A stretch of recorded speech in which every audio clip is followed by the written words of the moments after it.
Hello दोस्तों, स्वागत है आपका अपने YouTube चैनल HSSC क्रैकर्स में। मैं राजेश पांचाल। तो आपको करवाने आया हूँ नेशनल जीके, जो कि आपका रहने वाला है हिस्ट्री का टॉपिक है आपका मेडिवल इंडिया रहेगा, मध्यकालीन भारत चैप्टर 2। ऑलरेडी चैप्टर 1 आपका हो चुका है। चैप्टर 2 आपका है मोहम्मद गोरी और उसके प्रसिद्ध आक्रमण।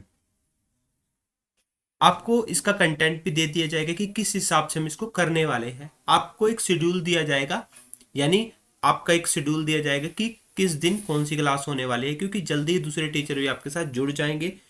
तो चलिए हम स्टार्ट करते हैं आज की क्लास, जो कि आपका रहने वाला है मोहम्मद गौरी और उसके आक्रमण। हम बिल्कुल डिटेल में पढ़ने वाले हैं, तो आपके लिए काफ़ी बेनिफिशियल रहने वाला है। और अगर आप पीडीएफ चाहते हैं तो आपको लिंक डिस्क्रिप्शन में मिल जाएगा टेलीग्राम का। ज्वाइन कीजिए, वीडियो को शेयर कीजिए ज़्यादा से ज़्यादा। तो चलिए, गौर साम्राज्य की स्थापना कब हुई थी? अब जो गौर साम्राज्य की स्थापना आपकी कब हुई थी? गौर साम्राज्य की स्थापना हुई थी 1163 में। अब बात आती है गौर साम्राज्य की स्थापना किसने की थी। गौर साम्राज्य की स्थापना आपकी किसने की थी? गयासुद्दीन मोहम्मद ने। गयासुद्दीन मोहम्मद, जो कि क्या थे? जो कि मोहम्मद बाई के जो कि मोहम्मद गोरी के क्या थे? मोहम्मद गोरी के बड़े भाई। बड़े भाई। क्वेश्चन पूछा जाता है कि मोहम्मद गोरी के बड़े भाई कौन थे? गयासुद्दीन मोहम्मद क्या थे? इनके बड़े भाई थे। और 1163 ईस्वी में क्या किया था इन्होंने? गौर साम्राज्य की स्थापना की थी।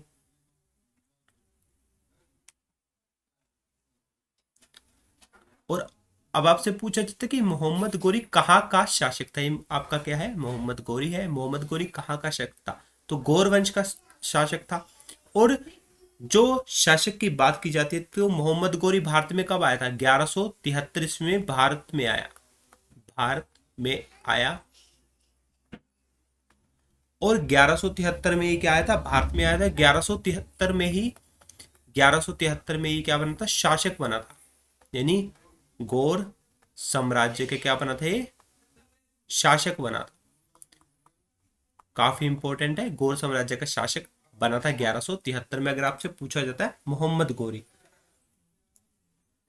और मोहम्मद गोरी गौर का वंश का क्या था? गौर साम्राज्य का शासक था ये। और आपसे पूछा जाता है कि जो आपका गौर साम्राज्य है वो किसके अधीन था? गौर साम्राज्य अधीन किसके था? किसके अधीन था? महमूद गजनबी। बच्चों लाइक कर दीजिए, ज्यादा से ज्यादा शेयर कीजिए वीडियो को। आपके लिए बहुत अच्छा कंटेंट लेके आया जा रहा है, क्वेश्चन में आपको डिटेल बताई जा रही है। उसके बाद आपके पास क्या है? 1163 में ऑलरेडी आपको बता चुका हूँ, गयासुद्दीन जो उसने गौर साम्राज्य की स्थापना की थी। अगर मोहम्मद गोरी की बात की जाती, आपकी मोहम्मद गोरी की बात की जाती, तो मोहम्मद गोरी का दूसरा नाम क्या था? दूसरा नाम इसका था सियाबुद्दीन मोहम्मद। सियाबुद्दीन मोहम्मद बिन श्याम। श्याम या शाम इसको लिखा जाता है। मोहम्मद बिन श्याम, शहाबुद्दीन मोहम्मद बिन श्याम मोहम्मद गोरी का क्या था? दूसरा नाम था। आगे देखते हैं, मोहम्मद गोरी ने भारत पर पहला आक्रमण कब किया? अब मोहम्मद गोरी ने भारत पर पहला आक्रमण कब किया था? 1175 ईस्वी में किया था। और 1175 ईस्वी में जो मोहम्मद गोरी ने आक्रमण किया था, उसमें क्या हुआ था? इसकी जीत हो गई थी। जीत गया था ये। और मोहम्मद गोरी की अगर हम बात करते हैं, मोहम्मद गोरी ने 1175 में जो आपका क्या किया था? आक्रमण किया था। जो 1175 में आक्रमण किया था, वो कहां पे किया था? मुल्तान पे। कहां पे किया था? मुल्तान पे। मुल्तान पे किसने आक्रमण किया था? और 1173 में बना था। तो उसने क्या किया था? मोहम्मद गोरी ने जीत लिया था मुल्तान पे आक्रमण करके से, क्योंकि पहली जीत थी इसकी। उसके बाद आपके पास क्या पूछा जाता है नेक्स्ट?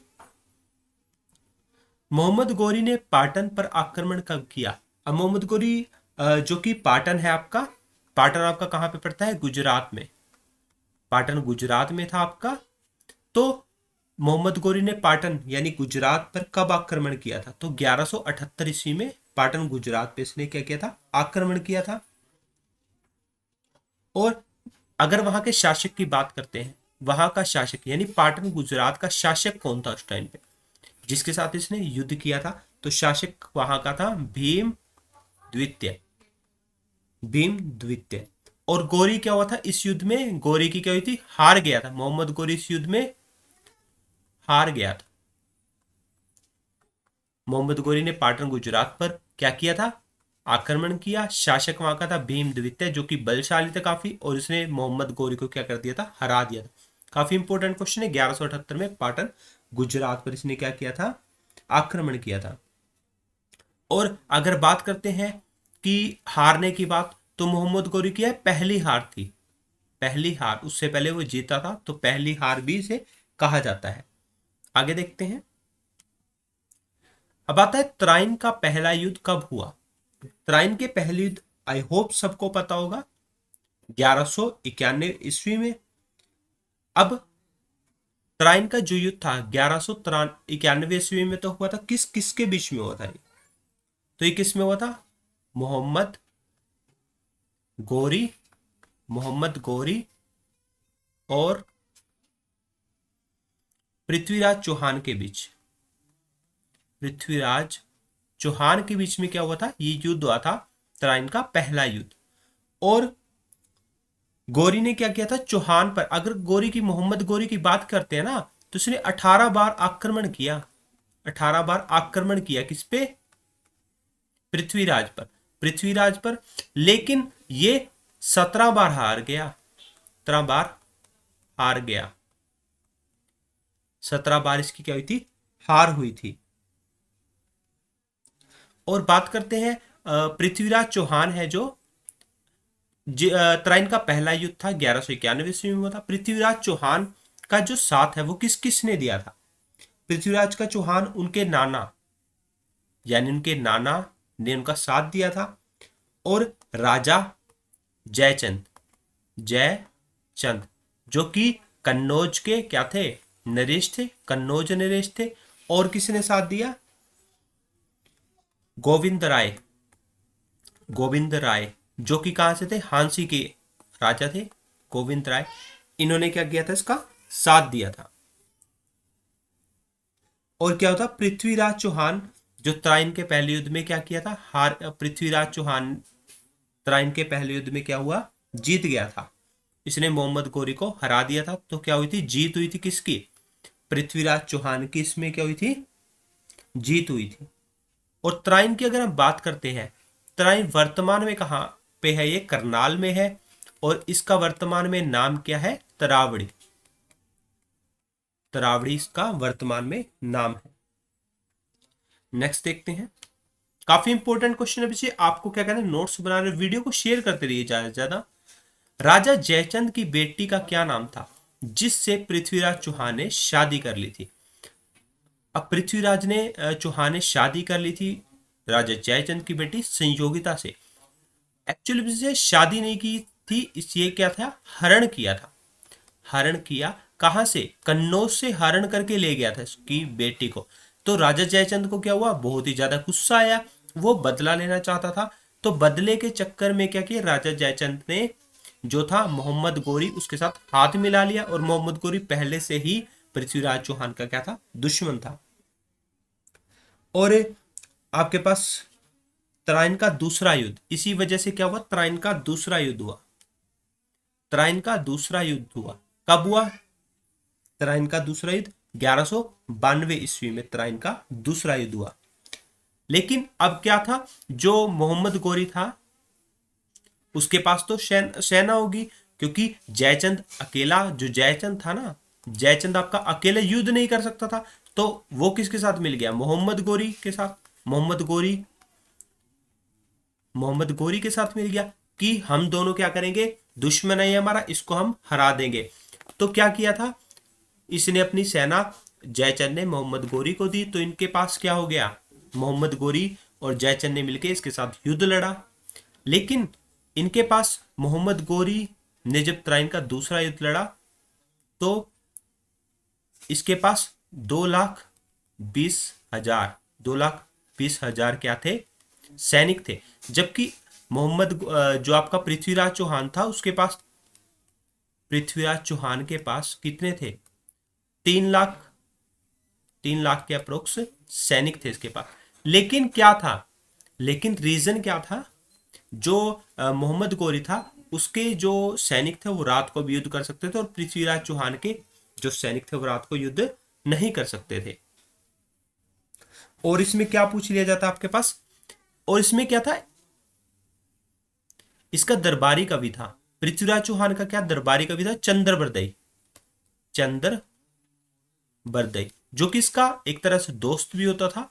और ये क्या करता है चंद्रबरदई, काफी राजाओं के पास जाता है कि हमारे युद्ध में हमारी सहायता कीजिए। लेकिन क्या था, जो काफी राजपूत राजा थे उन्होंने क्या किया था, वो कन्नौज से ये राजा जयचंद की जो बेटी है उसको उठा लाए थे, हरण कर लाए थे। उसकी वजह से क्या होते, नाखुश हो गए थे, नाखुश हो गए थे, तो इस कानून का साथ नहीं दिया।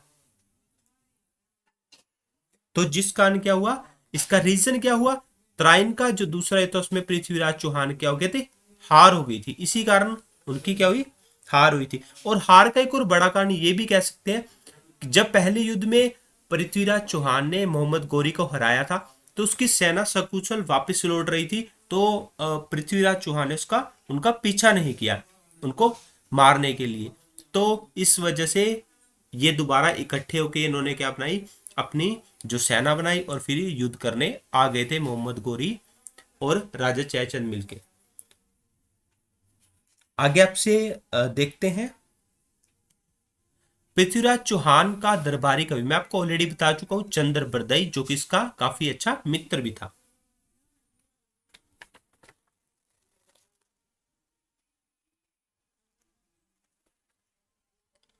और पृथ्वीराज चौहान, अगर पृथ्वीराज चौहान की बात की जाती है तो पृथ्वीराज चौहान कहाँ का शासक था?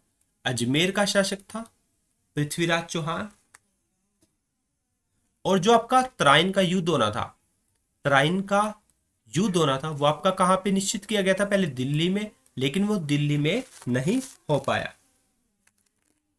और पृथ्वीराज चौहान के कब्जे में क्या थी? दिल्ली में नहीं हुआ क्योंकि पृथ्वीराज के कब्जे में दिल्ली थी। और दिल्ली पर किसका शासक था? दिल्ली पर शासक किसका था? अनंगपाल, अनंगपाल। यानी पृथ्वीराज चौहान पर किसका शासक था? पृथ्वीराज चौहान के कब्जे में दिल्ली थी, और दिल्ली किसने बसाई थी? शासक तो आपका पृथ्वीराज चौहान आ जाएगा, बसाई किसने थी? अनंगपाल। जो आपकी क्या है, सबसे पहले पूछेगा पृथ्वीराज चौहान कहाँ का शासक था? अजमेर का, और इसके कब्जे में दिल्ली भी थी, और दिल्ली किसने बसाई थी? अनंगपाल ने बसाई थी। और चंद्रबरदई पृथ्वीराज चौहान का क्या, दरबारी कवि और उसका मित्र भी था। और इसके साथ साथ आपसे पूछा जाता है पृथ्वीराज रासो किसने लिखी थी? पृथ्वीराज रासो, पृथ्वीराज रासो, पृथ्वीराज रासो भी आपकी किसने लिखी थी? चंद्रबरदई ने ही लिखी थी। आगे देखते हैं चंदावर का युद्ध किनके बीच हुआ? अब चंदावर को क्या बोलते हैं? चांदवार भी, चांदवार या चंदावर या चंदवार भी बोलते हैं। पृथ्वी चंदावर का युद्ध किनके बीच हुआ? बच्चे काफी इसमें गलत कर देते हैं, पृथ्वीराज चौहान और मोहम्मद गौरी कर देते हैं। लेकिन ये जो चंदावर का युद्ध हुआ था ना, वो आपका राजा जयचंद और मोहम्मद गौरी के बीच में हुआ था। और मोहम्मद गौरी ने क्या कर दिया था? राजा जयचंद की मृत्यु कर दी थी। अगर आपसे पूछा जाता है चंदावर का जो युद्ध है वो आपका कब हुआ था, तो ये 1194 ईस्वी में हुआ था, 1194 ईस्वी में हुआ था। और क्या किया था? मोहम्मद गौरी ने राजा जयचंद को हरा दिया और वापस कहाँ चला गया था? इसको हराने के बाद मोहम्मद गौरी वापस गौर चला गया था। वापस कहाँ चला गया था? गौर चला गया था। और अपना जो साम्राज्य है यहाँ का, अपना जो साम्राज्य है, जो जीता हुआ साम्राज्य है, वो किसको देके गया था? अपने दास कुतुबुद्दीन ऐबक को, कुतुबुद्दीन ऐबक को सौंप के चला गया था। और कुतुबुद्दीन ऐबक ने क्या किया था? गुलाम वंश की स्थापना की थी। गुलाम वंश की स्थापना की थी। कब की थी? 1206 ईस्वी में, जब क्या हुआ था? मोहम्मद गौरी की मृत्यु हो गई। आगे देखते हैं मोहम्मद गोरी का अंतिम आक्रमण किनके विरुद्ध था? मोहम्मद गोरी का अंतिम आक्रमण किसके विरुद्ध था? खोखरों के विरुद्ध था उनका अंतिम आक्रमण। आगे देखते हैं। मोहम्मद गोरी का भारत पर आक्रमण करने का उद्देश्य क्या था? मोहम्मद गोरी का जो भारत पर आक्रमण करने का उद्देश्य क्या था? धन को लूटना। और इसके साथ साथ एक और चीज पूछी जाती है, धन के साथ क्या था? इस्लाम का प्रचार प्रसार करता था। प्रचार प्रसार, क्योंकि हिंदू एरिया था पहले यहाँ पे, प्रचार प्रसार यानी इस्लाम धर्म का प्रचार प्रसार भी करना इसका मुख्य उद्देश्य था। और क्या पूछा जाता है इसमें? शाहनामा किसकी रचना है? अब शाहनामा है जो आपकी, वो किसकी रचना है? फिरदौसी की। फिरदौसी की। और फिरदौसी की बात अगर बताई जाए तो क्या था आपके पास? जो महमूद गजनवी शासक था, महमूद गजनवी क्या था? शासक था। वो ना अपने साथ, वो क्या लेकर आया था? अपने साथ 4 इतिहासकार लेकर आया था। 4 इतिहासकार लेकर आया था। 4 इतिहासकार लेकर आया। नंबर 1 आपका सबसे पहले क्या होता है? फिरदौसी। फिरदौसी को लेकर आया था वो। नंबर 2 आपका क्या जाता है? उतबी को लेकर आया था। ये देखिए, फिरदौसी को भी वो लेकर आया था, उतबी को भी लेकर आया था, और अलबरूनी। ये चारों आपके क्या है? इनको कौन लेके आया था? महमूद गजनवी लेके आया था अपने साथ भारत में। और अगर बात की जाए, अल बहरूनी ने भी रचना की थी, जो क्या थी? अल बैरूनी की रचना। अल बैरूनी ने रचना की थी, किस चीज की रचना की थी इसने? ताकिद ए हिंद। ताकिद ए हिंद की रचना की थी किसने? अल बैरूनी ने। और ताकिद ए हिंद में जो आपका ताकिद ए हिंद है, उसमें ब्रह्म सरोवर का वर्णन है। ब्रह्म सरोवर का वर्णन है। और आपका ब्रह्म सरोवर पूछ लिया जाता है कहां पे है? कुरुक्षेत्र में। कुरुक्षेत्र में, हरियाणा में आपका ब्रह्म सरोवर स्थित है।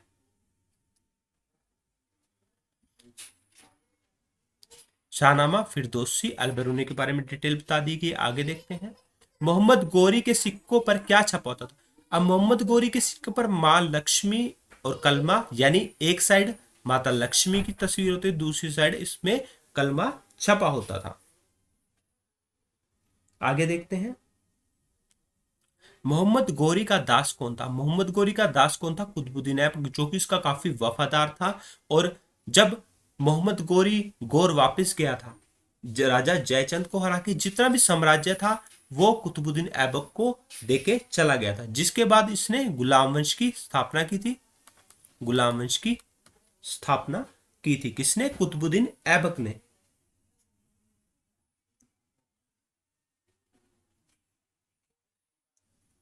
और गुलाम वंश की अगर बात की जाए तो गुलाम वंश का जो दूसरा नाम था उसको बोलते थे मामलुक। मामलुक या फिर दास वंश, क्योंकि मामलुक और दास आपका एक ही बात होती है, गुलाम होते हैं।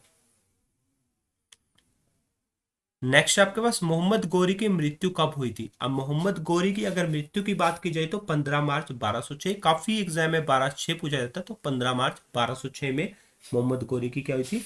मृत्यु हुई थी। तो ये थे कुछ इंपॉर्टेंट क्वेश्चन। आई होप आपने एंजॉय किया होगा। काफी इंपॉर्टेंट क्वेश्चन है। वीडियो को क्या करना है? शेयर करना है ज्यादा से ज्यादा। और टेलीग्राम पे अगर आप ज्वाइन करते हो तो वहां पे आपको क्या मिलेगी? पीडीएफ मिलेगी। यूट्यूब लाइक कीजिए, वीडियो को सब्सक्राइब कीजिए, चैनल को शेयर कीजिए ज़्यादा से ज़्यादा। और आप हमारे साथ एचएसएससी के स्पेशल बैच है ये, जो कि आपको बिल्कुल बेसिक से करवाया जा रहा है। SSC, police, railway, common eligibility test है जो आपका हरियाणा का, उसकी प्रिपरेशन कर सकते हैं। So thank you student.